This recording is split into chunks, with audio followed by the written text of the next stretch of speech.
Okay, well, I think we can begin. So hello, everyone. Thank you for joining. My name is Lisa Landrum. I'm a professor of architecture at the University of Manitoba in Winnipeg, Canada. And on behalf of Arts, Letters, and Numbers, I'm very pleased to welcome you all to this conversation. And thank you especially to David Gersten, the director of Arts, Letters, and Numbers, as well as Adrianos, Duin, Morvarad, and Homa and the entire crew for the generous support and invitation to participate in this SunShip exhibition, the SunShip of Friendship, as I like to call it, following David's cue. And this is part of the CityX Italian Virtual Pavilion at the 17th Venice Architecture Biennale.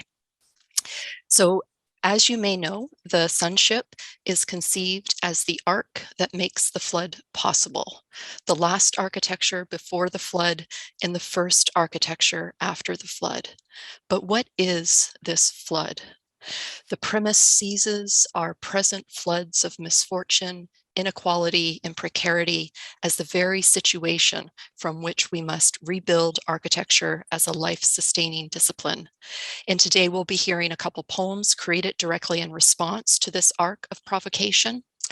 So since May and through to November, the SunShip is presenting a truly remarkable, impressive, and impactful series of online events, projects, and educational programs as part of the Biennale. And I am going to share. Oh yes, there we go. I am going to share something here, and I believe that is full screen for you.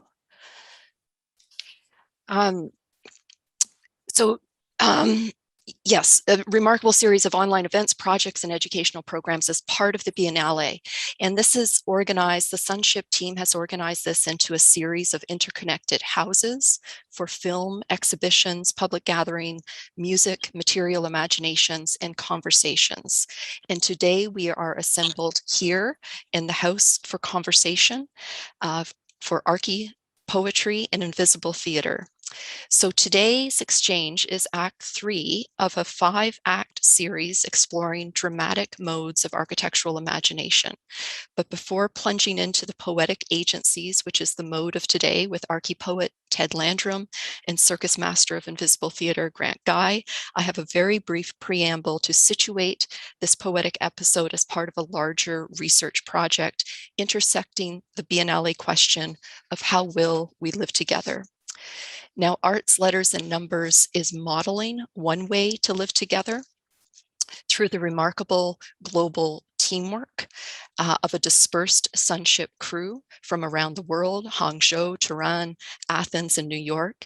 And this team is supporting dozens of global sympaticos in a shared space and common quest to renew social contracts.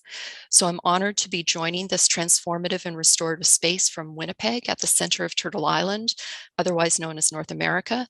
These are the original lands of the Anishinaabe, Cree, Oji-Cree, Dakota, and Dene peoples, and the homeland of the Métis Nation. Now, one way we will live together, and particularly in Canada, is by acknowledging the roots of situations, including colonial violence and injustice, and acting in partnership with Indigenous communities moving forward. Just 2 days ago, all Canadians, together with more than 630 First Nations community, Inuit, and Métis peoples, took a step toward living together by formally acknowledging a National Day of Truth and Reconciliation, wearing orange in honor of residential school survivors and as a symbol of renewed agency. So these are images from the march in Winnipeg, also the powwow, which I attended just on Thursday. And I have to admit, I have much to learn about the performative practices and living traditions of these peoples who lived and thrived on this land for centuries before colonization. So turning to my own archi-theatrical research, though not framed explicitly by Indigenous methods, my questions do probe the performative roots of living and building together, or what I'm calling the arche of architectural acts and imagination, dramatic agencies of beginning and beginning again. So as I mentioned, this is the third of 5 acts toward renewed architectural imaginaries intersecting sonic, mythic, poetic, heuristic, and dramatic arts.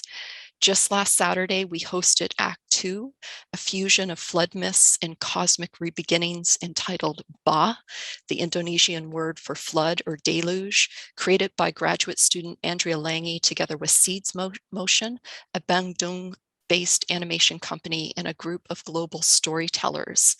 So this immersive 3D film, and a glimpse of which you're going to see here,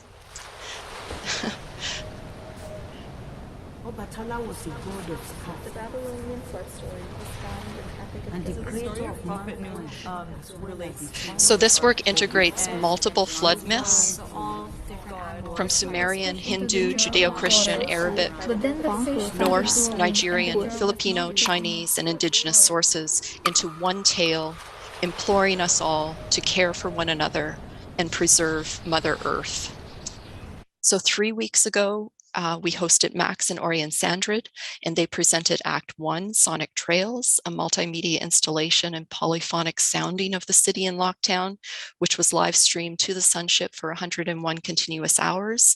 And some of the poetry readings that you'll hear today by Ted Landrum were recorded inside of this sonic theater of imagination. On November 6th, I'll be discussing the eureka of theatrical arts in architectural education in dialogue with Tracy Eve Winton from the University of Waterloo, and we'll conclude on November 13th with the Winnipeg-based theater group End of the West, offering a cross-cultural experiment in dramatic encounter with Janus, the elusive guardian of thresholds. But today we are treated to Act 3, Archi-Poetry and Invisible Theater by Ted Landrum and Grant Guy. But just before turning things over to them, I must share one further sort of anecdote about this frame story. So with the two previous events, I emphasized that this series of architectural acts grew from an international symposium on theaters of architectural imagination, which I chaired just this past May, together with Sam Ridgway, Louise Peltier, and Alberto Perez Gomez. A remarkable group of students, Max, Saba, Alexa, and Andrea, assisted with this conference and the related online exhibition of entr'actes, 2-minute videos, and our weekly conversations over the summer fostered the creative work of this series. But the Archi-Poetry theme of today has simmered for a lot longer than last May between my partner Ted Landrum and I, ever since we met 25 years ago over a creative collaboration involving the fabrication of a troupe of giant tongues let loose in the New York City Halloween parade. I won't get into these details here. That'll be for another time. But there have been many creative collaborations in group costumes since, and each one, like this giant brain made of hula hoops, was striving to model the social body and collective imagination. So as I completed my doctoral dissertation at McGill University with Alberto Perez Gomez on the original bonds between architecture, theater, and democracy in ancient Greece, I benefited from many detailed conversations with Ted during my editorial process, and you're seeing some of the pages of that editorial process there. And throughout my writing and ensuing publications, the performativity of language, architecture, and theatrics have been very much intertwined. So I know Ted is going to speak more to this background of what he calls archi-poetry. So let me introduce Ted and turn things over to him. So Ted Landrum is a teacher, critic, artist, and poet. He is author of Midway Radicals and Archi-Poems from 2017, and a contributor to 2 collaborative chapbooks, Room to Room and Table for 4, as well as a variety of journals, zines, and anthologies. Ted teaches architecture at the University of Manitoba, co-curates Winnipeg's annual Architecture and Design Film Festival, and leads Archi Shorts, a 2-minute film contest. He holds a Bachelor of Architecture and post-professional masters from Ball State University, where he began experimenting with archi-poetry and group costumes before he met me, as well as secret concerts and collaborative in situ happenings as ways of doing and rethinking architecture. So with that, Ted, I turn things over to you. Thank you, Lisa. It's a little bit odd being introduced. by Lisa. We spend a lot of time together, and she's just here in the other room. So thank you, everyone, for joining. I'm going to start off by trying to suggest, what is archi-poetry? Archi-poetry makes room for poetry and architecture to meet. Archi-poetry throws them together and embrace in question. Archi-poems are heuristic word towers, hopeful but flammable. If architecture is for everyone and poetry is universal, then archi-poetry is doubly open, a double opening. Archi-poetry is human, but liminal and infrasubjective. Let me say that again. Archi-poetry is human, but liminal and infrasubjective. Archi-poetry is imperfect, incomplete. We're in it together. I found archi-poetry on a bookstore mezzanine reading Louis Sullivan. And you? More than we know, poetry depends on the art of reading. Archi-poetry is a collaboration, always under construction and ever in need of repair. Archi-poetry is a hammer and claw, rebuilding. Archi-poetry experiments with strange and familiar fragments. Archi-poetry is a multi-story labyrinth of paper-thin wings with paper-thin wings. Archi-poetry is built into situations calling for poetry. Archi-poetry comes from within and without, a porous archive. I found archi-poetry browsing in the library, pacing left, right, left of Gertrude Stein, right of John Cage. Archi-poetry is hybrid inquiry, finding, making connections, reading, writing, openings, beginnings and rules, bending and breaking rules, responding to sources in question. Archi-poetry is a cosmic synthesizer, improvising across scales, music, drama, doubt, desire, the foundations of archi-poetry. Archi-poetry precedes us. We awake in its wake. I found archi-poetry in Aristotle and the flaw of Lucretius, in the electricity, the table, and door of Francis Ponge. Archi-poetry happens between the lines and line breaks, breaking exquisite collages of plans and sections in the making. I found archi-poetry in Duchamp and the theory of sediment.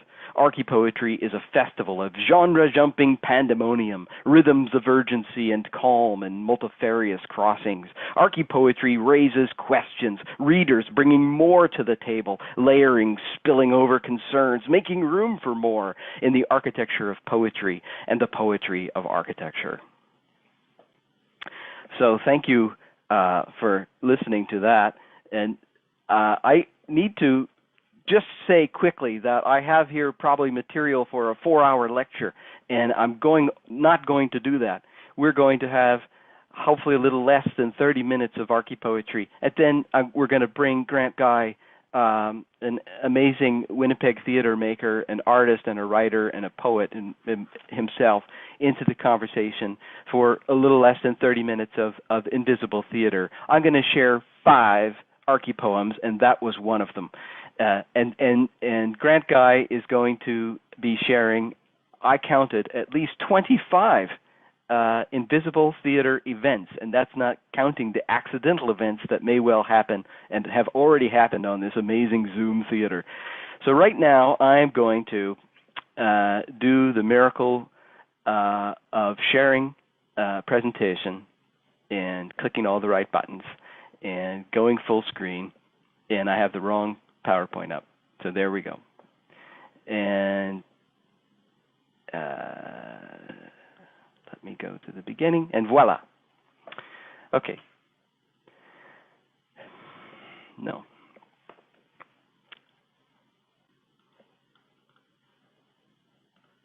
Voila. You didn't know I spoke French, but it's true. We have this up and running. So archi-poetry and invisible theater. Thanks very much for joining. Thanks again, as Lisa said, to David Garrison and the Arts Letters Number team. I'm going to read 2 poems soon. that are inspired by the series that Lisa has created in response to David's invitation. And then I have a poem that's specifically kind of dedicated to David Garrison and the Arts, Letters, Numbers team. We're very fond of their school in New York State at the Mill and the whole project that they have, and David Garrison's work with the United Nations and many other organizations trying to democratize education and discovery. So these are the 5 poems I'm going to share with you. You've just heard Ifesto. When Grant comes on, he's going to start off with a manifesto piece as well. The flood poem, If a Bubble, Arc Foundations, and Chance of Owl Solstice poem is a recent piece, and it is in fact a collaboration with Grant Guy. So Grant Guy will enter the picture for Act 3, Scene 2. This is Act 3, Scene 1. And when Grant comes in, we will see some shifts or twists in the plot line of today's conversation. As Lisa mentioned, one of the most important collaborators in my artistic and intellectual life is my partner, Lisa, and we did meet making the giant tongue. And the giant tongue is a bit of a strange Halloween costume, but it was about language and the versatility of the human tongue. And it was also an absurd, surrealist thing to go around licking all the people in the Halloween parade in New York City, which is a major event. Anyway, we've done a number of things in this collaboration. And what is poetry? So poetry is making, literally. It's human making, Lisa tells me. And I have learned a lot of things from her research. And so by tagging on to the front archi, in front of poetry, then this introduces certain things. It's the making of beginnings. And making in collaboration, I think, is something that has become increasingly important to me. It's something that I recognize is happening. Every making and every showing is a social event. Representation is a social event, always. Even if no one is yet there to read the book, it is written for a hypothetical interlocutors. So there's a making in collaboration with people, some of them living, some of them not, some of them living on the bookshelves and in the libraries, okay? Making in collaboration with people who are around us and friends. A collaboration between the arts, most certainly. Architecture, maybe often steps on the toes of many arts while they're trying simply to participate and communicate with other artists. And breaking down those artistic boundaries and disciplinary boundaries is something that this project is about. Jumping genre pandemonium, I say. So collaboration between people, arts, music, drama is involved definitely for me personally, but I think every poem that's read, even if it's read silently, if you're reading a haiku silently to yourself, it is a micro-theater event.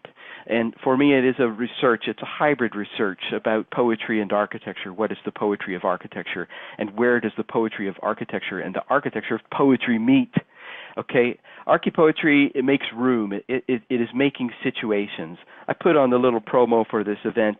The top quote there is from Louis Sullivan, and that is true. In 1989, I was reading Kindergarten Chats, and I was surprised how much he talks about poetry.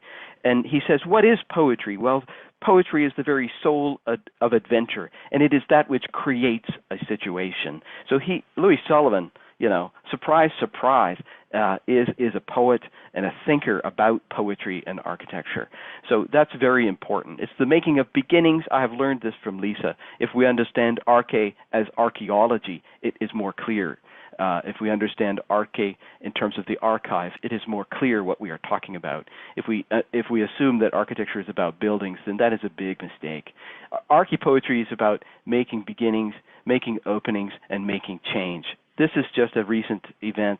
It's not so recent already, but it was a pantomime play, and there's a poem that was part of that. And part of the reason why I'm showing it, and I guess it's on screen too long here, but we are these photos are a reenactment of an event that was done at a symposium in honor of Marco Frescari called Confabulations, and it's about the architectural imagination and the sleep of reason gives birth to dreams. This was an image that Marco Foscari referred to. And he also had this idea of the world soul. And the giant inflatable beach ball has entered into several projects. It's the flying eyeball of Alberti in one of our Halloween costumes. And we have here the globe, and I will introduce another little globe here shortly. But the space that these photos are taken in actually is the theater that Grant Guy had been using for quite a few years. He has had many locations, and lately he's been doing theater without a theater. And you can do that because all the world's a stage, and poetry is everywhere. Okay, so let me move on here. I did not invent archi-poetry. There are many architects who have been interested in poetry, and on the left-hand side you see that, and I've just compiled a short list. Here. Sullivan's Kindergarten Chats, 1916. John Hayduck is important. When I was a student, I was looking at a book called Soundings that happened to be in our excellent architecture library, and that came out in '93. But there's a smaller book which I acquired later when I got more serious about getting back into poetry as I started teaching. So Such Places as Memory is a compilation of poems by John Hayduck. And if anyone is really interested in architecture and poetry, they should take a look at that. They're really wonderful surrealist poems with political underbelly, and they're spanning from 53 to 96. I learned from Michael Sorkin about Andrei Voznesensky, who was an architecture student, and the school caught on fire, and he has a poem about it. And Michael Sorkin mentioned it in an essay, and I looked that up. Voznesensky was an architecture student who became a poet. Jill Stoner was recently the director of the School of Architecture at Carleton University, and she made this amazing anthology of poems for architects. I'm not going to go through this whole list. I have done a collaborative event with Ingrid Ruthig, who is an architect in Toronto, and she was a practicing architect, and she's also an artist and a poet and has published many books. Renee Gladman has gone from Chicago to Los Angeles, and she is an incredibly interesting person, and anyone interested in architecture and poetry should take a look at her writing. Lionheart Cape has a radio show on the BBC, and he was a poet in residence with a very large architecture firm in London, and he's an interesting character. There are others here. Trolls is an alumni of Arts, Letters, and Numbers, and he's working in New York. Klasky as well. There's a lot of people here. I've also learned from Alberto, who's on the call. Thank you very much, Alberto. And his book, Built Upon Love, and also in Attunement, he speaks about the importance of poetry and poetic imagination. And one of the reasons is because it helps metaphorical. We need metaphorical thinking. There can be no empathy without the capacity for metaphor. From the other side, I don't want to go on too long here, but you can see some people. I've highlighted some names that are important to me. And Gertrude Stein's Tinder Buttons I discovered in the library. Gertrude Stein. These other people. Francis Ponge I discovered as an architecture student. He's far more than William Carlos Williams. It is Francis Ponge who is the poet of things. And everybody who talks about no poetry but in things should read William Carlos Williams very carefully and discover that there's far more to poetry than things. However, Francis Ponge has a lot on this subject and is a huge influence on my work. Robert Duncan is one of the most interesting and enigmatic and significant poets of the American school, and his book, Opening the Fields, starts with a reference to architecture, and his own father was an architect. So there are many of these references. Madeline Gens is significant. Steve Mccaffrey is a contemporary Canadian poet, originally from the UK. He had a book called Theory of Sediment, and I found that in a bookstore in New York City shortly after arriving there from university. So I could say more, but I've said way too much already. And the mothership, Poetics of Space, some key texts in this anthology. Francis Ponge actually he's a poet, okay, but he gave a lecture to a room full of architects. He addressed architects with his long poem essay called Electricity. He also has a very short piece called Reasons for Living Happily, Reading the Sun, the SunShip is relevant. It's a short piece. Jill Stoner was very kind to write a review of my book, which is Midway Radicals and Archi-Poems, and I've just gathered some of these other key references here to remind you that it's not about me. Archi-Poetry is definitely not about me. However, my own approach to it wouldn't have happened without a lot of personal experiences that I have had, including exposure to theater and music. So the image on the bottom right is the cover of Gertrude Stein's children's book. It's called The World is Round. It's a wonderful little book. But the key texts are a section on rooms and tinder buttons, and for me also stanzas in meditation. And there's a novel that she wrote called A Novel of Thank You. So I've been working with sources, and how do I make the poems? Well, each poem is a little bit different from the other, and one of the principles is that the thing made resembles how it was made. So here I sample text from the book. It's a certain section in Gertrude Stein's A Novel of Thank You, the key line, they across. And you jump across the page break. It's a simple idea, and then it lines up with the seshra there. And it's just simply like taking a cross-section through a piece of writing. In Aristotle's Nicomachean Ethics, he actually refers and explains what is architectonic, and Lisa has a wonderful, important paper on this subject. So these three poems are all made from the same source text, which is Roland Barthes' amazing essay on the Eiffel Tower. Every architect should be required to read Roland Barthes' essay on the Eiffel Tower. And these are just three different poems. And I won't talk about it too much, but between architecture and involuntary play, work into old forms, a new theater, curious. I've been asking, what are the basic units of poetry? Of course, it's words, it's phrases, and it's the image, it's the content, it's the gestures, it's everything. We can't really isolate each element from the other. But letters and syllables are key. They are the foundations. They are the elements of poetry. So I've been increasingly looking at that. So here's just some things I have made. It's not very much. It's paltry, by comparison to what most poets produce. I'm 54. I've only got, these three things, and I even have the Archi shorts there as a reference because film is incredibly important to me. So in my book, Midway Radicals and Archi-Poems, not all of the poems in there, but many of them make use of sources, and those are the arche. The arche is the source, the beginning of the poem. So from Edgar Allan Poe, Robert Musil, Pliny the Elder, Aristophanes, various people, Lynn Heginian, Victor Shklovsky has a very influential essay for me about ostrony and estrangement, making things otherwise in order so that we can see them for how they really are.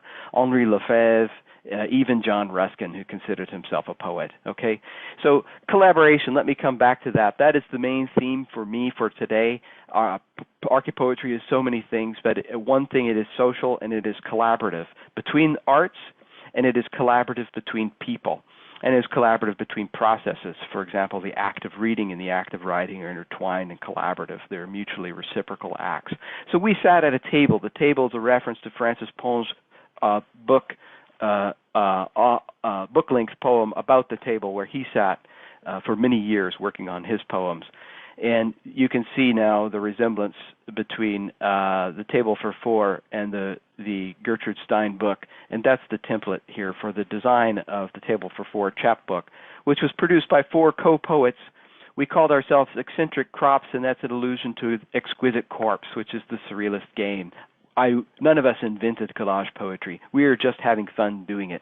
So we came up with 16 lines from different sources. My own sources, I had 4 lines that we launched as the foundation for this little poetry collaboration.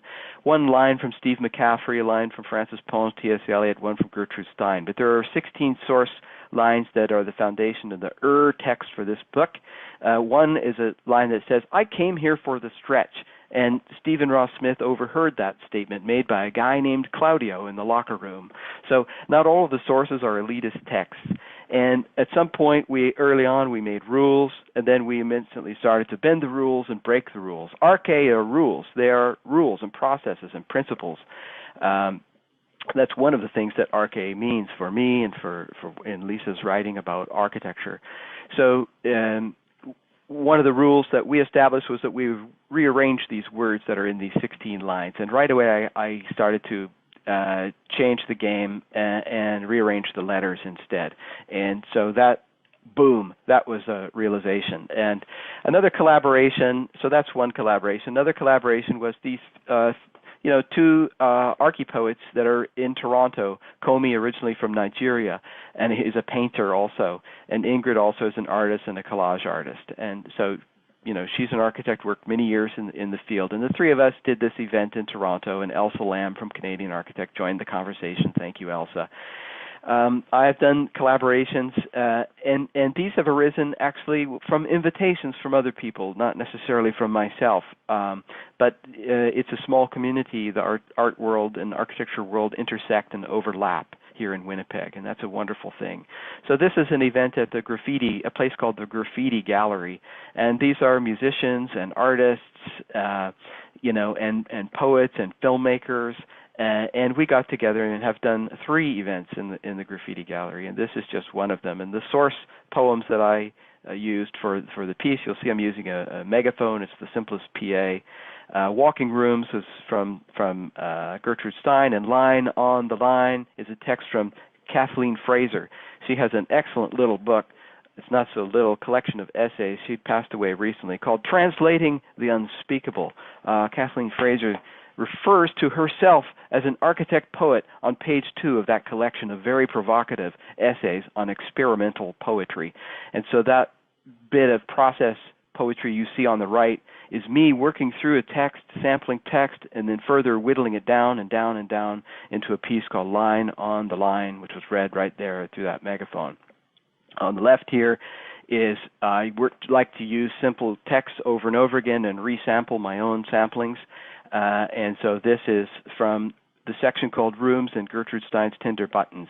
And I have made many cross-sections, vertical, horizontal, and diagonally crossing through the room of rooms. Now I'm going to play for you something called the Flood Poem, which I have made specifically in response to the questions raised by Arts, Letters, Numbers. This curious phrase, they invented the arc that makes the flood possible. Is the flood a good thing? I don't know. Ba is the word for the massive flood, the destructive flood. And Andrea Lange did amazing things. And there were conversations I was listening in from the side stages all summer long, and I kept thinking the flood is a metaphor. The flood is not only the literal immersion of the ecological catastrophe, it is the cultural catastrophe, but it also is the flood of passion, it is the flood of emotion, it is the flood of revolution that we are all waiting for, but we can't wait, we must make it happen ourselves. So this is the Flood Poem, and I will try to hit play, and we'll see if it works.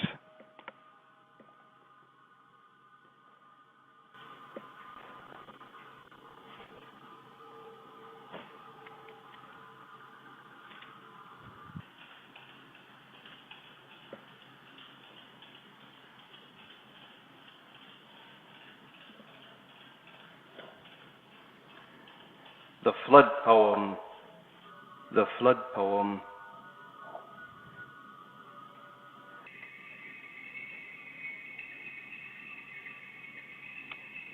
The Flood Poem.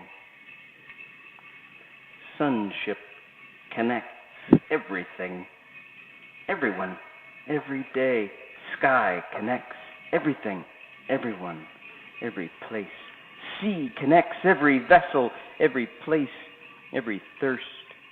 Land connects everyone, every place, every shore, every chase, every wake, wave, drought, and flood.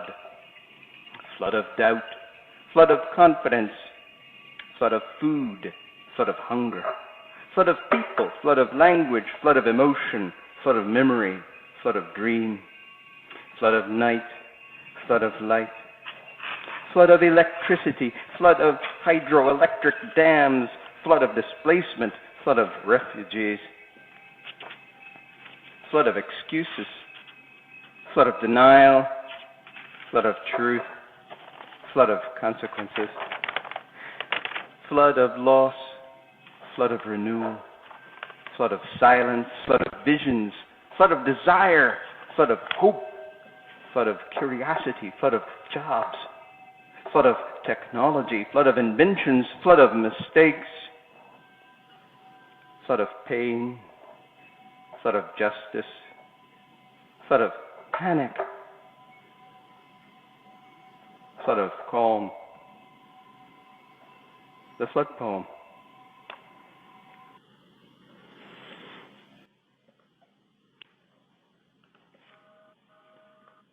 Okay, so that poem is an homage and a tribute and a response and my way of participating in this research project.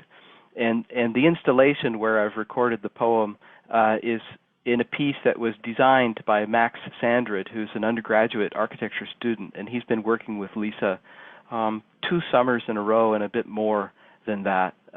Actually, one could round up and say for almost 2 years, designing pieces. Originally, there was a theater installation that was supposed to be for an international conference in Montreal, and he's ended up doing this installation in the gallery. It's not just a gallery, it's a gallery in an architecture school, and that is important. It's a way of thinking through art, and that space gets used for a variety of things. And he has transformed it into this magical piece. And it's a collaboration with his father, Orion Sandrid, who's on the call as well.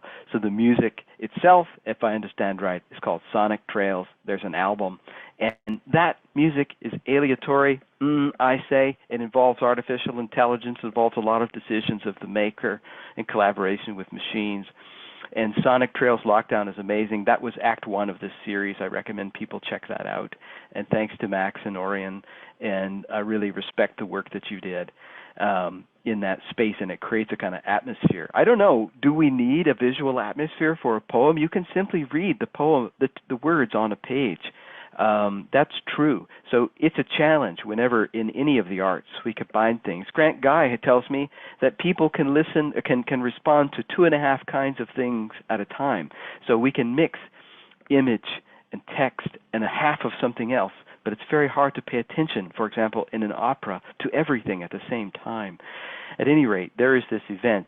And the flood poem is primarily a response to the conversations that went into the fusion of flood myth, Ba, and there's a whole script that was developed about the flood and flood stories that span the world. So Andrea Lange made an incredible, amazing work of art, and Lisa played a clip of that. It's called Ba, a fusion of flood myths and cosmic rebeginnings. I'm so thrilled by it. And Andrea is the voice of the narrator in that piece, and she has assembled a global team of women storytellers. It's so profound and moving to listen to the simultaneous overlapping voices.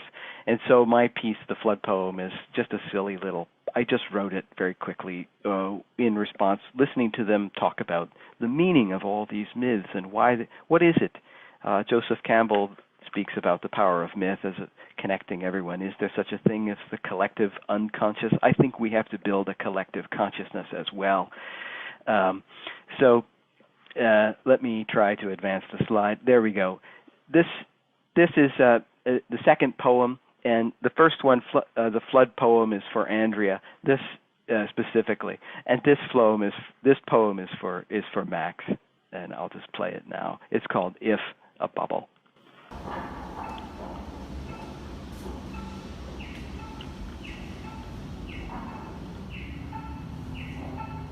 If a bubble.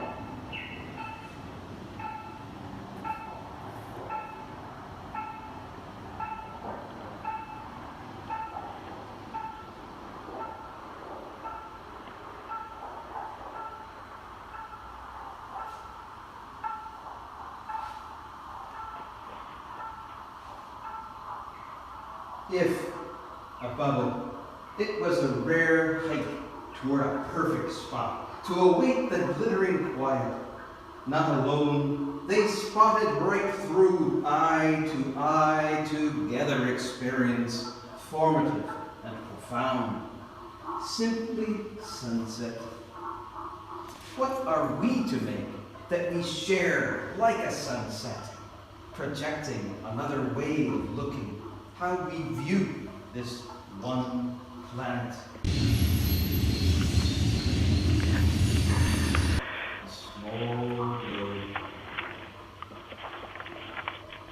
Not the only problem, able of love or beauty. The other astonishing fell completely To see a world completely, thinking the world made came about because vision distorted is considered new. This being an animal perspective, archable eyes, cones for light, open to surprising, we expect surprising. An idea they wanted and keen eyes gave us particular faces, times our own small abilities, presented another recognition with if, a school of 40 eons. Recognize difference between evening powers to see the difference, turn into signal gists to distinguish ears, trains to train. We signal making evocation, sourcing responses. Together, 99 gists begin to question. Default intelligence. We have to reappraise what is ability to make, perceive, to read. Requirement is environment. Roaming hundreds away from home. If we build capabilities now, if we would more question animal earth perceiving us, lenses of millions, each its own note makes stars.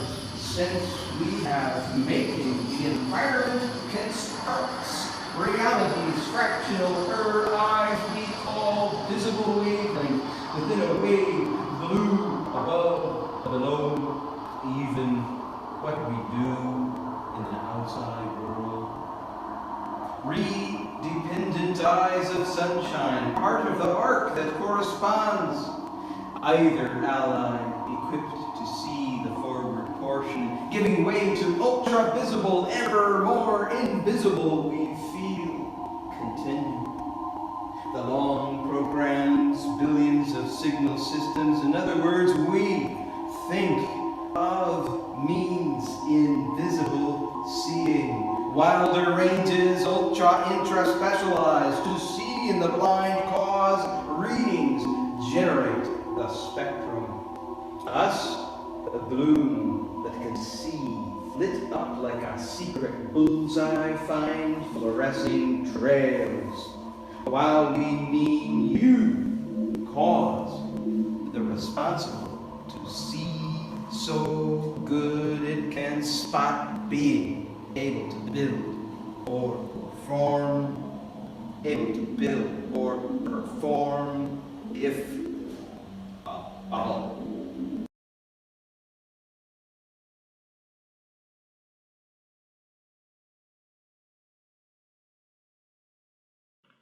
Okay, so sorry, just trying to move on here to the next slide. Okay, so thank you. Wow, Max and Orion have made that immersive environment, and this slide here is just pairing their piece there. That's one of many incredible photographs that were taken in this space, which has 3 scrims parallel, a projector at each end aimed at one another, and a whole series of images taken from the city of Winnipeg during lockdown. And what does that look like and feel like to walk around in? Well, thanks, Lisa, because she was doing the camera work there with her iPhone. It's low-tech and mixed with high-tech. I think that's one of our ways forward as a community. And we're asking with Archi-Poetry, we're asking in if a school, of course there are 12 schools in Canada, there are 300 and more schools in the United States, there's hundreds of architecture schools, but the real school is called the School of If and As If, and it's been going on for a very long time. But I'm asking, what are we to make that we share like a sunset? Okay, well, that's not my question. In fact, that question comes from Zia Tong, who's a Canadian science writer, and I learned about her by reading. I was reading Naomi Klein, and she referred to this book, and I got the book. And chapter 3 in this book is called I to I. It's the letter I as in the ego, the persona, the person, us, the individual, and the eyeball. So the inflatable beach ball is something, it's a prop that we've been using. It's a reference, as I said before, to Marco Foscari, its writings on Numa. Language is invisible. It is the invisible theater, one of many. And that beautiful imagery in the video, which is far more perhaps beautiful than my reading of the words, but it's splendid to look at. And I did not make that. All I did, just to be clear, is to walk in there and inflate. If it takes about 15 minutes to inflate that beach ball, if like that in the space, and it's sort of invisible and not invisible. So it's an archi-poem in that it's made from sources just like all the others. If a bubble comes from chapter 3, eye to eye, and Ziatongs the reality bubble. The next poem I'm going to read is dedicated to David Garrison and the entire Arch Letters Numbers team, whoever it was among you who came up with this crazy idea of the SunShip, which is a reference to a jazz album. I think it's John Coltrane. Yes, it's a John Coltrane album, SunShip. And we recognized that or suspected that and found that and listened to it while working on and thinking about this other question, the ark that makes the flood possible. What? Is the flood a good thing? What about this ark? I'm suspicious of the ark, But as architects, we are trying to build something that will survive the ecological disaster we are all in the midst of. So ark foundations I made several years ago, but right away it occurred to me this poem is relevant to the question that Arts, Letters, and Numbers is asking about this ark. What are we collectively as a society, artists, citizens, people, everyone, trying to build together? This ark, it's the planet. That's the ark, Okay, go ahead, make your raft, but it's the planet that we're talking about is the ark, the foundations. Ronald Johnson is one of the He's not the first person to do erasure poetry, but he really put it on the floor, and brought it out. He did an erasure poem of Paradise Lost. If you take out a bunch of letters, it says radios. So the book is called Radios. And I didn't know that, but a member of the local poetry community, whose name is Colin Smith, one of the eccentric crops, taught me this. And his reading infiltrated my reading, and he encouraged me to look at Ronald Johnson's Ark after hearing me read some of my work. And I did. I got Ark, the Foundations. It's a very rare book now, the one on the left. The reprint on the right includes all 3 sections, which is not only Foundations, which has beams, 33 beams, but also 2 more sections in the book, Spires and Ramparts. He worked on it for decades. I did my usual thing where I take a slice through the poems, and I turned the page, and suddenly one of his poems is this handprint. It's like Marcel Duchamp. It's like others who have done this. It's the open hand of Le Corbusier at Chandigarh. So we can palm read. We can read the poem. How do I take a cross-section? And I had to make a cross-section through that poem, of course, that went through the middle finger.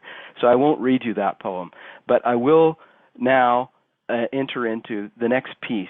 And like I said, this is dedicated to Arts, Letters, and Numbers team, SunShip team. It's called Ark Foundations, Roving Renovations, and these are 8 beams of light. Elect 50 zigzag coronative flicker knocks, circumambulanced on a caged hat eye tip mid-alt, glued in a loud act. Play of space, air, screen, resettles age of para, separa pin, and wall elastic, slow moti, going between in, yes, on, so, suddenly reversing, now is the front. No dawn, the requickening of make, amidst a pleat bent in the center edge, in the phi, pro, amaze, can see, cry, I, us. Do as a ride act, circling up the slide garden of ties, pre-spectacle muse hero, since a knock again on stars jam, a delicate hammer I carry on jets din, a rally for fast dance archetyme, on will resilience, we mingle, celebra parallax, sing from vast, go far, gain odi chroma, unwrought in ear garden, world begins, rough, galaxinating, posi arc, co-archies of adagio, of a wind, no, a questioned answer, as if 2 portions. Now, one pattern, pace is everywhere, here to leaf the now, much faster faster than the sun. Shadows, suspended image is our compass. Vortex, mid-path para can pulsate the roots of I. Re, do, undinga, lack. Again, air. I let the here light orb wide. A be into still as air. Re, the foundations. Okay, that's just 8 out of 33 beams, and those are the ones that happen to be in Midway Radicals and Archi-Poems, and I love reading those. It's so much fun. One of the reasons why I make Archi-Poems is for myself to enjoy the making of meaning and the meaning of making, and that's what poetry is and can be. And so here, now I'm just going to introduce this. I know I'm taking too long. Okay, so Archi-Poetry took a new step. I exchanged chapbooks with Grant Guy. I gave him one of these, Table for Four Eccentric Crops, and he handed me in exchange two things. One is his own chapbook, which is called Invisible Theater Project, and you're going to see some of those very soon. And the other thing he gave me was this funny box, and inside of it he put news clippings, and they're local news clippings from recent times during the COVID lockdown as well. And so I had to come up with a way to sample from the box, and I made this vowel chanza. I call it a chanza vowel dice cube. It's a sort of thing like you have them for a children's toy, you know, for learning the alphabet. And as a poet, we have to relearn the elements of language, the stoicheia. And one funny thing about this homemade dice cube is that it's not a perfect cube. So when I roll it, the same letter kept coming up. I had to outsmart it. Anyway, so I made 66 throws for some reason, 6 rows, 11 columns. There was a reason. And each of those letters then cued me how to pull from the box a little swatch of text that Grant Guy himself had placed in there from the newspapers. And then I went from the scale of the vowel, the letter, to the word, and then to the phrase, and tried to construct phrases in this kind of crossword, this loosey-goosey, intestinal, labyrinthine kind of matrix of possible phrases from this text, which was not a poem. It's just a kind of a matrix of a potential poem. And then Grant Guy, as you'll see soon, has been working with index cards. They're like, you know, little recipes, and you'll see he records invisible theater events on these postcards, and he's been posting them on Instagram and Facebook. And how do you do theater without a theater? You make use of the what's available to you, the world itself, the alleyway, the postcard. So here it is, the index cards. I tried to use that and to learn from Grant Guy and make this a collaboration with his artistic process. And so I took those phrases and I started entering them on the cards. Then I came up with a way where I assigned letters differently. It was a whole ridiculous process I invented, really to optimize the kind of balance between chance and choice. And that's what we all are doing, this tightrope walk. Okay, so here it is. That's the procedure, and it generated this poem. And I don't think I'm going to read the whole thing. I'm just going to read part of it, because the truth is it's a work in progress, and we're going to do an event October 25th at XQs, hopefully, if it's allowed. I-O-Y-U-U-O-I-O-U-I-E-U-Y-O-I-O-U-Y tips bring crispy values research, Dicky D momentum, right advisor, mandated agency, etc. And this piece works as a fugue because it goes through the same source texts 3 different times in 3 different directions through the matrix. Certain phrases repeat, certain words are put again, we hear them again in a different combination. Ear-keeping agency, space can bury early tips. Tips bring global smiles, travelers bring coronavirus. So that's that poem. And it's like I said, it's a work in progress, and I'm going to try now to stop the share. We're going to bring Grant Guy into the picture. I think we need to bring Lisa back into the picture and pin her to the wall because she's, you know, caused all this to happen, and she's the one who took the huge risk of handing me the microphone. It's a very dangerous thing to do. And Grant Guy, thank you so much for joining. I've gone on too long. But Lisa has a little introduction for Grant. Thanks, Marjorie. That was so much fun. Oh, Go oh, ahead, Lisa. sure. Yeah. Okay. That was amazing, Ted. Thank you very much. And I think is Grant pinned also? We can get him pinned on here as well. So Grant Guy is an award-winning theater maker and writer based in Winnipeg. He graduated from the National Theatre School of Canada in Montreal and has designed for theater companies across Canada. He was founder of Shared Stage, a cabaret theater company and home of the Dada-Dums. For 16 years, he was the artistic director of Adhere and Deny, an object-based and puppet-based theater company, and currently he is steering the Circus of Objects as a venue for guest artists in the revival of Dada-Dum performances. He is the creator of Invisible Theater events, a stage shared without a stage or fanfare as an art-walking observer provocateur where the everyday becomes the performer. Grant, over to you.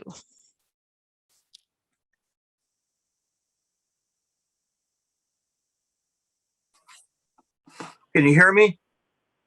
Yeah, sorry, Grant. I meant to be sharing this while Lisa was reading your bio. We can hear you. We can see you. Good. The Zoom went down briefly and I had trouble getting back on. Okay. Thanks for rejoining. So this is Act 3, actually. Act 3, Scene 2 that we're in. And I reached out to Grant and said, actually Lisa suggested this because I had been connecting with Grant at the time on different projects. And she said, well, why don't you invite Grant Guy to join this presentation so it's not all about you? And I said, oh, that's a good idea. So here we have an antidote. Thank you, Grant, for joining this. So we have assembled 25 little mini theater, invisible theater events that Grant has been sharing, and we're going to go through them kind of quickly. This is one of his portraits that he submitted, shadow boxing. I think, isn't it true, Grant? You told me once that you started like Tadao Ando as a boxer. I boxed as a youth. Yeah. And that was yelling, by the way. It's called yelling. Oh, yeah. I changed the name of some of your pieces. I think I'm sorry about that. So yelling, but I saw it as shadow boxing. Yeah. Okay, so the first video, Invisible Theater event, is kind of a follow-up. I started off my reading with Ifesto, which was manifesto minus the man.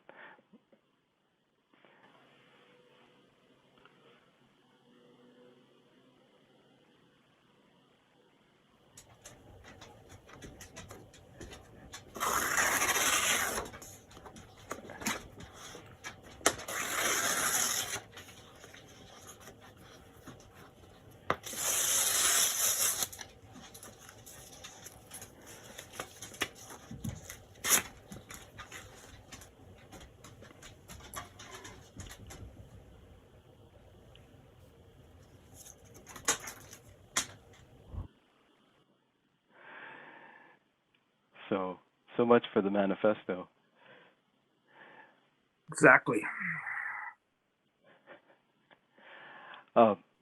What's wonderful is that how much is conveyed in only a few in half a minute here with this piece in the deliberation. And for me, I noticed the spiral is a Ubu Hua reference, Alfred Jarry behind you. So that's manifesto, and what are the rules of play here? Hang on, I'm just trying to advance. There we go.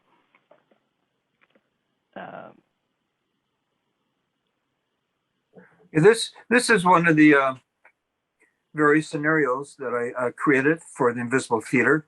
In this particular case, it simply involves going to a street corner and waving at a car that is of your favorite color. So not an overly excessive intersection like Portage and Main, but maybe more like Portage and Sherbrooke, so where you don't have to do it constantly. That was the root behind that piece. And the whole thing about this is that you can take Invisible Theater to anywhere you want to take it and do it, long as the act is conscious and you're aware you're doing. The audience does not have to know you're doing it. You don't even need an audience. You can brush your teeth if you think consciously about it. And then the stage becomes the mirror, your reflection in the mirror. you can go into an elevator, say hello from the bottom floor, top floor, say hello, goodbye to everybody that gets on that elevator. It's up to you to decide what you want to do and not do. And it doesn't matter if the audience knows they're seeing or not. Some may know it's a little bit unusual going on, what's going on, and other ones will totally ignore you, what most of us do anyway. Anyway, that's the root of this. And I started these visible theaters pieces back in about 1991, 92, went away with them for a while and recently returned to them prior to the pandemic lockdown. And just so people know, like these are assembled, they're shared, they're sort of instructions. They're kind of performance art pieces, and anyone can do them. And there is a tradition of people doing this. But the important thing is that Grant Guy is a theater artist full time. He's full time, I think, and so he does these himself. And wait for 15 minutes at any street corner. Well, that's what we do often, waiting for the bus. And it's amazing if you are open to see what's going on around you, how theater is part of everyday life, or can be. Bus Stop, the name of a collection of writings that Grant has produced as well. I mean, that piece there, Bus Stop, was particularly about, you look at your watch every so often, the bus is going to come 50 minutes, every 5 minutes you look at your watch, and somebody you're somebody else. But you're actually doing it very consciously and very aware that you're doing it. And in your head, it's planned to do that. Yeah, I was wondering who took the picture. My partner. Yeah. So collaboration. Yeah. Town Square. And in town squares anywhere. And these visible theaters can happen in town square. It can be in Piccadilly. It can be in the back alley. And in this particular case. Yeah. I stood here actually till our car came and forced me to move off the back alley. It took about 20 minutes. Yeah. So there's a theme that's gonna arise. You've done hundreds of these. Well, I don't know, since you started these in with the shared stage, maybe it's more like 1,000 of these invisible theater events that you've done. But some of them is notations. Something may happen to me, I think, is very theatrical in a bizarre little way. So then there's no index card for it, but it'd be just a text that gets posted on various social media outlets. For example, I was going to XQ's a few days ago. XQ's is a sports bar here in town that I frequent a lot. And it's Italian. Most people inside are named Antonio, Tony, or Mario. And as I was leaving it one day, this woman approached me and asked me, "Is Tony in there?" So I kind of looked at her. I think so. You're going to have to go and see. But anyway, just that unusualness of that event happening happen chance for various obvious answers. Yes, there's 16 Tonys and Antonios in there. Sorry, I'm being a little erratic with the slideshow. So we'll just go, and then you can share what you like, Grant. So this was written down after I did it. I went for a walk in the rain. Walking is part of my practice. And this particular case, it was not listed here, but every so often I would hang the elevator from a fence, from a tree, from a post, whatever, and fill it with water and then empty it and then continue to the next location. So there's maybe about 12 of these times photographs accompany the umbrella being hung up. But here, you don't have to do that. You can just do whatever you want in that walk. Take an umbrella for a 2-hour walk. Just walk. Do not plan where you will walk. I had no plan. I went somewhere, started walking, and just kept on walking. But this isn't an umbrella, but this is a box. I didn't know what the title was, so I called it Monster in a Box. That's fine. And again, I just stood there until somebody came, honk, move. Right. It's so theater in this case. My neighbors accept this as part of my daily life. Yeah. So you're in a way performing for and against your neighbors. For, never against. I love my neighbors. But if they honk, you have to move out of the way. So you are practicing theater as a disruption, theater of everyday life as a disruption. It can be in cases. I mean, even the famous barrel piece of crystal in Paris, where he disrupted traffic by piling up, I don't know how many barrels it was in a narrow street somewhere there. And it was up for nearly 12, 14, 16 hours. I can't remember the number of times, but people had to like go around. And he tried to get permission, but it was at that time it was hard to do it. So they did it anyway to disruption. So my work's not as disruptive as that, but it's my Crystal's barrel stayed. I move. Yeah, good point. So there's a bit more fluidity to that. Well, there's this one idea came from me, and I actually carry it out. The idea came to me from a fellow named Kevin Longfield, a playwright in here in Winnipeg. And this is sometimes what him and his wife would do when they go for strolls. So I thought I'd try it. I don't have a three-headed coin, so I only could go left or right. I never chose the decision to go straight ahead at an intersection. I would go right or left. Unless I couldn't go right or left, then I could go straight or the other direction then. Yeah, sometimes we need help from technology, like a coin is a technology, I guess, to flip to introduce some chance, But I'm curious why you say a maximum of 3 hours. I mean, 3 hours.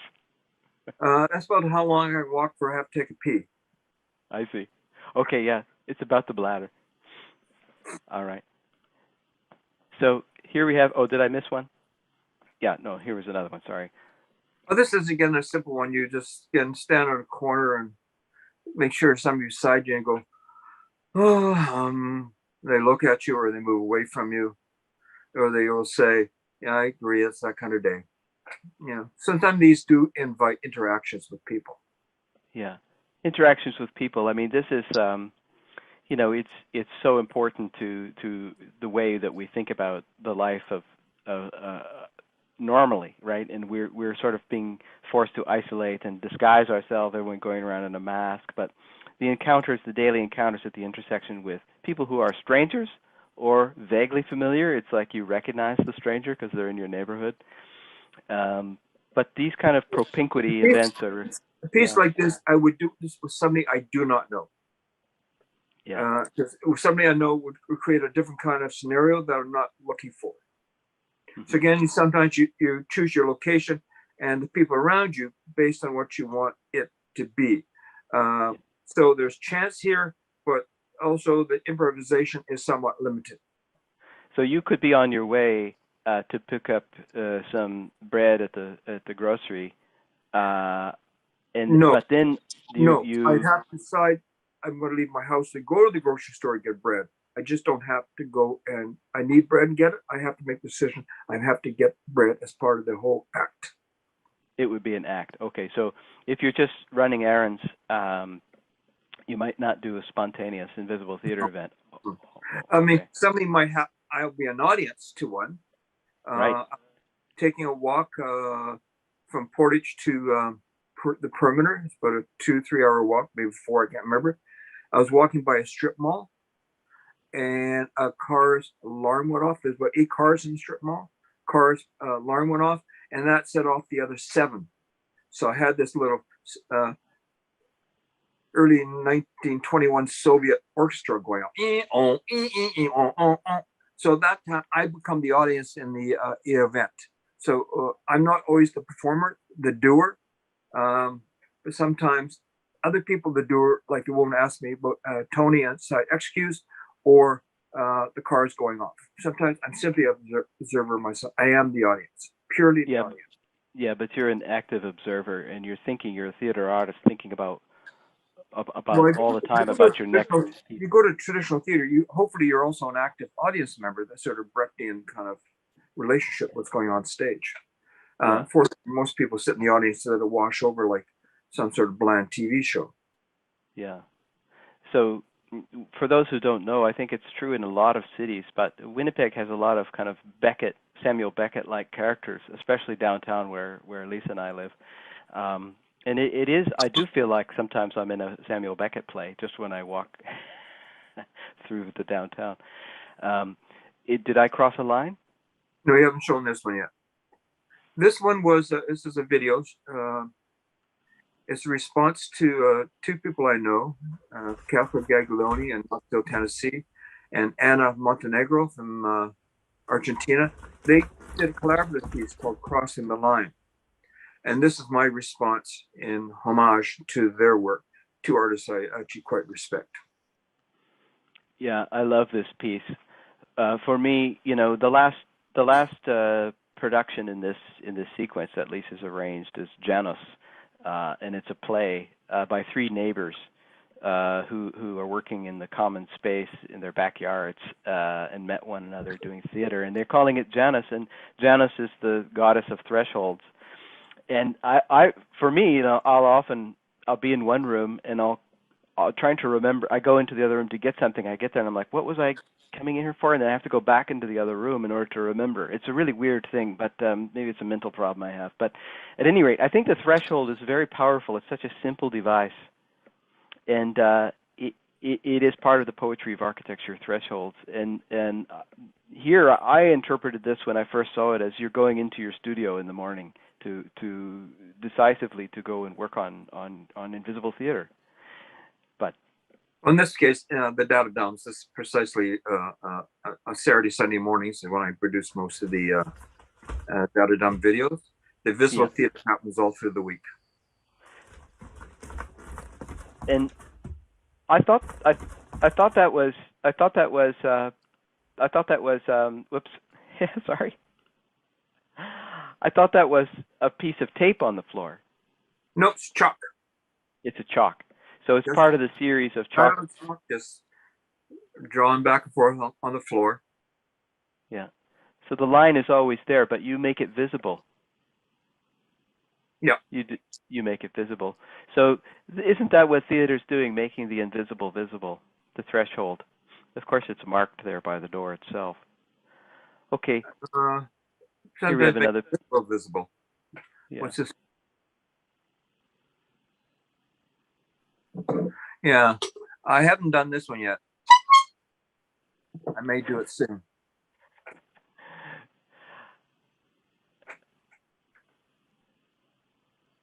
Oh, this one is an ongoing project. It says repeat 33.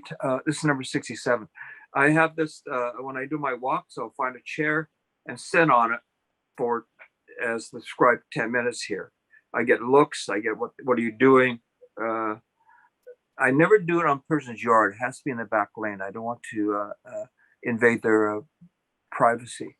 But here I've done 67 of them. I'm now up to about, not much more than this, but 71, 72. I only got about 28 more to find and do this trick on. But this is ongoing. This has been going on for about a year. Yes, I do have a bit of fascination for chairs. In some ways too, because of that, it does relate a little bit to Ionesco's The Chairs. Yeah, it's an important play for Lisa and myself as well. We saw a production of Ionesco's Chairs in New York in 1998, I think, and on Broadway. It was an incredible production by Complicité in Paris. Anyway, you say find an abandoned chair and effectively take a seat. You know, so you construct your own audience, and we've compiled this. Well, here again, it can be I, the doer. I do refer to actors as doers, not actors. Comes from a Naked City episode where they do define the actor as a doer, and I am a doer. So here I do sit for that 10-minute period of time. Nobody may walk by, nobody may drive by, nobody may come in the backyard, but sometimes they do. They look at me. A lot of people just assume I'm tired, whatever. And once in a while, why are you just sitting there? And then I'd lie and say I'm tired. I don't want to get into the confrontation or explain what I'm doing. Right. Yeah, it's taboo to explain art and poetry sometimes, but on the other hand, we're talking to each other. So I love it. These found chairs that are assembled and gathered. You don't take the chair, actually. You just take a picture of the chair. I sit in it where it is in situ. However, the chair, the broken partially broken folding chair at the right-hand side with a shadow, incredible shadow. Somebody actually picked that up and moved it from one location to another location. And so it'll appear again sometime in a week or so. I did sit on it once more. Yeah, musical chairs. So this was in a back lane. The other one was on a major bus route.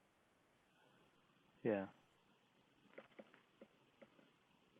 And this one is not far from my house. Again, I sat there for a period of time and staring at this blue square, painted blue square, and made me think of Yves Klein, obviously. So it's my sort of homage to him. And I also did a photo collage of him jumping off a fence in Winnipeg. So I took that famous Paris photograph of him and edited it down and collaged it onto a Winnipeg location. Right. So I find his old work very performative, very theater. Oh yeah, definitely. Really theater painter. You know the story where he had the punch for the reception, an artist opening, and they came and there's no artwork anywhere, and they were just drinking the punch, and then after about 20 minutes, when they went to the washroom, they were all peeing blue. That's a performance art piece. And I think it's fascinating that you work in relation to other artists. And every time that you and I meet, Grant, we have an incredible conversation where you mention so many artists that I heard of, but then you have a different anecdote I didn't know. And so you're very well read and have experienced a lot. I was a horrible student in school, except for history. So I tend to be a bit of a history buff. Probably one of the things I like about Buster Keaton, he was a bit of a history buff as well. Also, he loved trains, and so do I. And this was just walking all the lines of life. So this could be a reference to Vito Conti in a way, if you want to, like you do follow this person, follow that person. Again, I'm not that aggressive. I'm not criticizing Conti for doing that. That was his choice. I'm a little more reticent, shyer about that. But I will walk and then see these. As you're saying, you're walking down the streets of Winnipeg, you see all these Samuel Beckett characters. So when I do this in Other Walks of Life, as opposed to following them as a Conti does, I start in my head creating scenarios or narratives for them, what they might be like. And so I try to experience what is a firefighter, what is a postal worker, what is a panhandler, what is the meth head prostitutes at the corner of my street. I mean, I always try to find what is their story, and so this is what this refers to. This is one of my favorites. It's a haiku, but as part of a series, we understand it's a call, it's an instruction, it's a performance, it's a challenge, it's a demand. Walk in all lines of life. And sometimes I think our ordinary lives are far more theatrical, far more dramatic, and far more interesting than anything I've seen on a stage. That's which right. is what I like this stuff. I love doing my data dumps on stage, but I also really like going out in the street and observing, participating, being engaged, active in that world as well. And everybody, one thing I like about the Invisible Theater Project, you don't have to go to school to do it. You don't have to be a theorist or whatever. You just do it. So a plumber one day can say, I'm going to do this, deliberately do this, and they become a doer. And it's a bit disconcerting as we're talking. I'm also doing a performance thing here, reading the scroll down below. And it's amazing how they spell words. Like you mentioned Roland Barthes, it was Rollling. So I love that. So the little theater I'm watching on the scroll. Oh, that's part of the transcript, the automatic transcript? Yeah, I turned mine off. Oh, okay, that's interesting. So a lot of I think they said Porsche for something. I don't know what the word was. It said Porsche. It came off as Porsche. Yeah, so a lot of mistakes can generate ideas. This piece, again, another reference piece to another artist is Lamont Young. A lot of these scenarios, I've been asked to participate in a show in the next 2020 about Black Mountain College, tribute to it. And a lot of the whole Fluxus school of artists, or Fluxus, or grouping of artists were involved with that. And many of the written scenarios were done by George Breck, Lamont Young, Yoko Ono, Ben Vautier. And so this one is reenactment in my kind of way to Lamont Young. I couldn't find a butterfly. That's wonderful. This is also Grant Guy performing. Recently, I returned back to bringing Doctrinaire back on into the process. And so, who's Doctrinaire? Who's Doctrinaire? Doctrinaire is my stage persona. And even when I'm not dressed as Doctrinaire, I do perform as Doctrinaire because Grant Guy cannot perform. He's too shy. So Doctrinaire does that job for me. And it's D-O-K, one word, Trinaire, second name, last name. Yeah. So I think it had it here as one word, but it's D-O-K. I love this piece. I think it's so beautiful. And Lamont Young is a musician. So I have mixed feelings about Lamont Young, but his impact is just as great as Cage was on a generation of, whether it be Brian Eno or Philip Glass. He probably had more impact in Glass than Cage did. Some ways in Glass is an antidote or to Cage.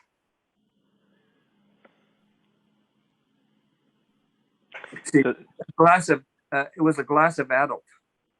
Not a glass of adult. That's what it says on the scroll. I love it.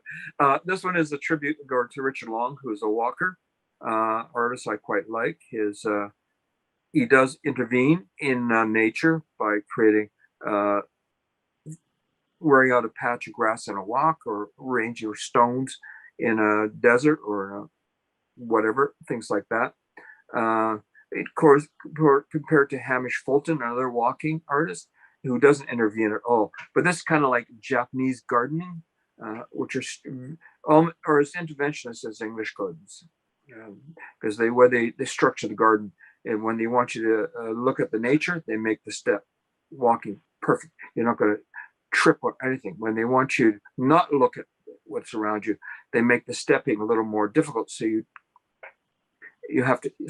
don't see the bad parts. So Japanese gardens are very interventionist, and as Richard Long's, this is my first version of Richard Long.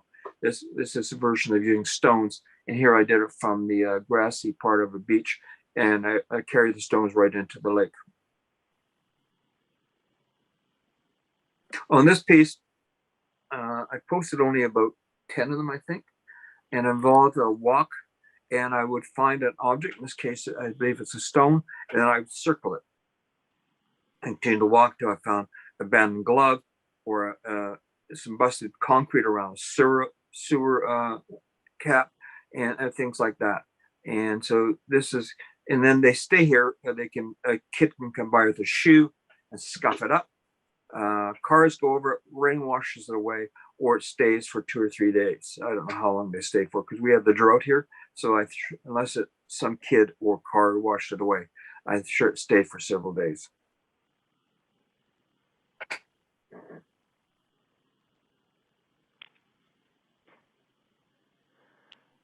And here's just, I give you the choice, anything you want. Brush your teeth, make love, go to the corner, get a Coca-Cola, store your bread, go and get your cannabis, whatever you need to do.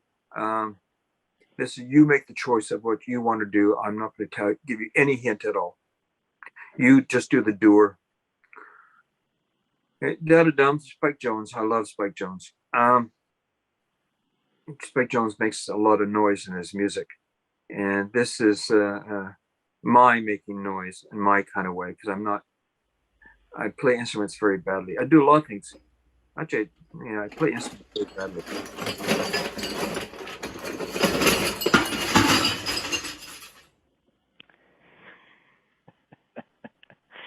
So that's a short performance art piece. I think I've got it playing on at half speed, so it's a little bit attenuated. Here's another piece that's, again, a sound piece.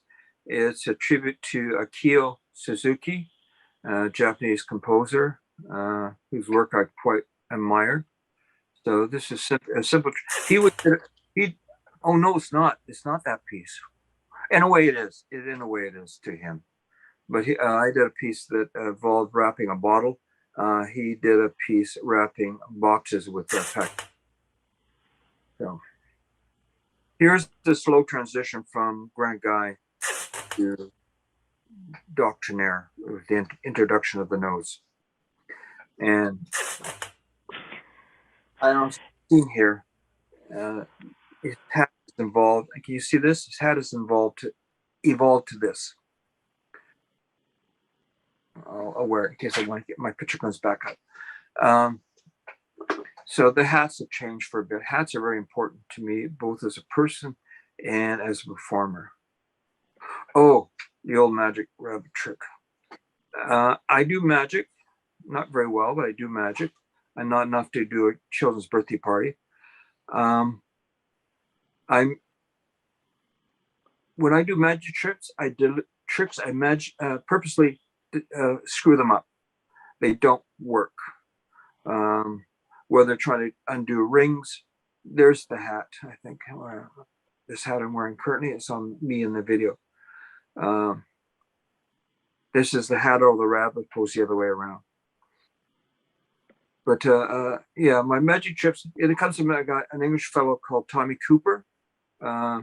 Started as a normal comedian, a magician, and it was just a small town provincial comedian, and his act wasn't going anywhere. One night he screwed up, and the audience laughed. And he thought, okay, I'm going to screw up every night now, and he went on to be quite a hit on the British stage and TV shows and blah blah blah blah. But Tommy Cooper, in some ways, is responsible for this. This again, just with the three hats. Again, hats are important to me. Putting one on, putting it down, putting the other one, putting on. And I think only two people walked by when I was doing this piece. Again, they sort of looked at me, what the hell am I doing? But that's okay. Nobody's threatened. So that's interesting. This is an event. I mean, I saw it as a photo collage, as an announcement. It's a three-part event. I took stills as opposed to doing a video, and so and there are three different hats. Three different hats. Okay, not a trick of the light. No, three different hats. Yeah. Okay, so we have just one more, and then we'll open it up for conversation. This might be the full Doctrinaire. No, this is not the full Doctrinaire yet. My coat's changed, my pants changed.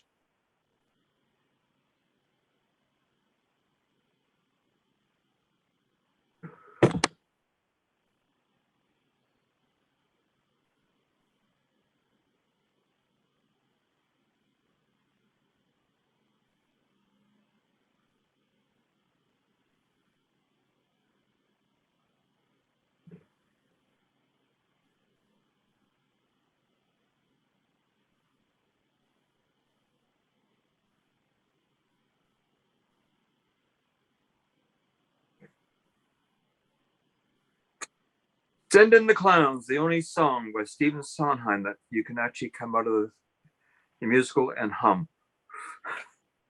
He doesn't have very many hummable. Great songs, but not very hummable. And by the way, I'm a rather retro kind of person, so we'll talk like this for the rest of the... You there? Yes, I am. Sorry, I was just bringing Lisa back into the conversation, and now it's Lisa, weird. We have to. Yeah, I'm here. This is amazing. So if there are any quick questions, we can take them in the chat, or feel free to turn on your mic. We will be wrapping up shortly, but I think this is pretty amazing. And if I see the two performances in parallel, I mean, Ted, you're working a lot in relation to texts, to source texts. In Grant, the source for you is very much the context, the prosaic world in which you live and the city we share. Ted, you started a question to Grant, which I would just like to build on very briefly, and that is, why invisible? What is invisible here? Is it the invisibility of the theatrical edifice? Or Ted, you suggested that theater has something very much to do with making visible the invisible. But Grant, what is the invisible of the invisible theater? It basically is that the audience does not know they're seeing theater. It could be, I've done a variation of this, and you need a partner to do this piece, but also people have done this before, where you stand somewhere, again, with people around you, and one of you looks at a building or something as if on the roof, and you go, "Look at that!" And the other one goes, "Yeah, is that?" And then everybody around you starts going, and they become doers. They're no longer just participants, but they become doers in the event.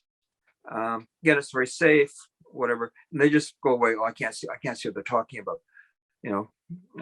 It is simply the audience is not aware that they're doing it. I'm not really that concerned making the invisible visible. That's other people's jobs. They can do that better than I can.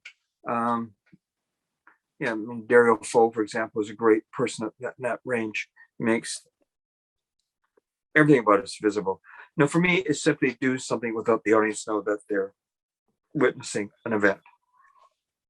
If I could just follow up with that by asking Grant, because you did mention several times, if a child comes along, they might mess with the chalk or something. So I think that boundary between life and play, between life and art, that chalk line is marking these. And is it your experience, as in that wonderful film Wings of Desire, that the children can see things that adults cannot? No, I haven't thought about that film in a long time. So no. Again, it's invite. If some child does that, I don't see it. It's still part of the event. Yeah. No, it's. You're going to say something. I was going to respond to it. I can't remember what it is. I'm going to respond. That's all right. Yeah. Well, I think on the topic of the invisible, I think we will all become invisible to one another here very shortly. But I think this bringing awareness to the perception of the theatrical experience that the spectator is not aware that they're having. Grant, if I'm paraphrasing even partially correctly, to the invisibility, I think this is something that several of the interventions in this particular series of Archi-Imagination are doing, whether it's with Max and Orion bringing awareness to the sounds of the city that are perpetuating an absence of social occupation, or with Andrea bringing awareness to the shared multicultural stories across the world, and with these two events, with the poetics of exchange with texts and contexts.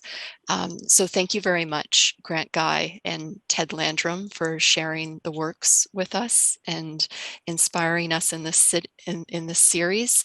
And I would like to thank. Everybody can go home. Everybody can go home and do their own event. It can be privacy of their own home. It could be in the town square, the plaza, or getting any public building. It's something can happen in private or in public. And I think you will have many takers picking up one of your yellow cards from this conversation and doing just that. So thank you again, Arts, Letters, and Numbers, for inviting us to participate in this series and for all the work you're doing to bring these events to the CityX Virtual Pavilion at the 17th Architecture Biennale. And thank you everyone for joining in on this conversation today. How was that one of those things? Did you go to Venice? Yeah. Thank you very much, everyone. Till next time.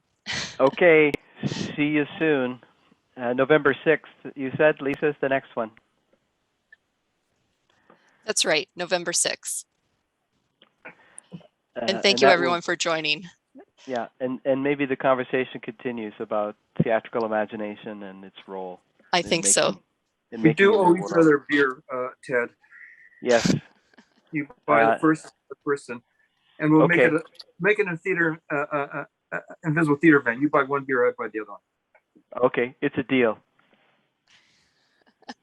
Bye, Say- Alberto. Thank you. Bye, Ariane. Thanks for coming. thanks. Bye, Paul. Great to see you. Thanks for joining and for contributing See you, so Max. much. Thanks, Max. This is just part of your fun too. So thank you. Okay, All right. take care. Thanks. Good day. Thanks, Paul, for joining. Have a good day. I'm going to leave. We're going to all leave. Exit stage right, stage left. You can flip a coin if you're not sure whether you want to go stage right or stage left, whether you want to step off the front of the stage or go slip out the back. See you soon, Grant. And thanks, Bye. everyone who joined the conversation.